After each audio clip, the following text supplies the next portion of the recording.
হতে পারে আমাদের সম্পর্কের শুরুটা মিথ্যে দিয়ে হয়েছে, কিন্তু আজকের একটা প্রিয় সত্যিটা হলো এটাই যে আমাদের সঙ্গে আমাদের সন্তান রয়েছে।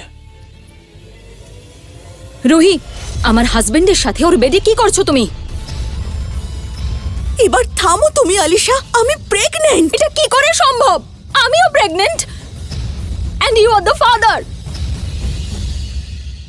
আলিশা, তুমি আমাকে তোমার একই রকম দেখতে ড্রেস কেন গিফট করলে?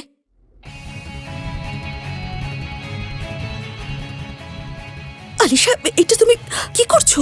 এটা এটা আলিশা, আলিশা, তুমি আমার মতো ক্লাসিক তো হতে পারবে না, but at least dear try to look like my copy. Alisha please, আমার বড্ড বেশি আনকমফোর্টেবল লাগছে, প্লিজ ওই শ্রাগটা পরতে আর ইউ দাও। Kidding me? এই শ্রাগটা না এই ড্রেসটাকে স্পয়েল করছিল।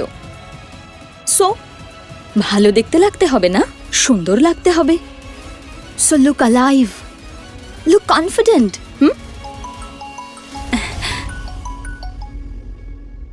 হ্যালো আদিত্য, আমি তোমার ব্যাপারেই ভাবছিলাম। তোমাকে আরে একটু অপেক্ষা করতে হবে। তোমার মনে পৌঁছানোর রাস্তা আমি এখনো খুঁজছি, তাড়াতাড়ি দেখা হবে।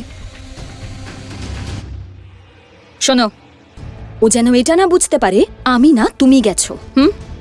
ও একটা ভার্জিন মেয়েকে বিয়ে করতে চেয়েছে, অ্যান্ড আই এম শিওর তোমার মতো কাউকে অন্য কেউ টাচও করেনি হয়তো, তাই না? নাও গো, মেক হিম হ্যাপি। আর তোমার মনে আছে তো তোমার মা যার হসপিটাল বিলস আমরা এত বছর ধরে দিয়ে আসছি, যদি না দিই না তাহলে ওনাকে ওই হসপিটালের বাইরের ফুটপাতে দেখবে তুমি ভিখারিদের সঙ্গে।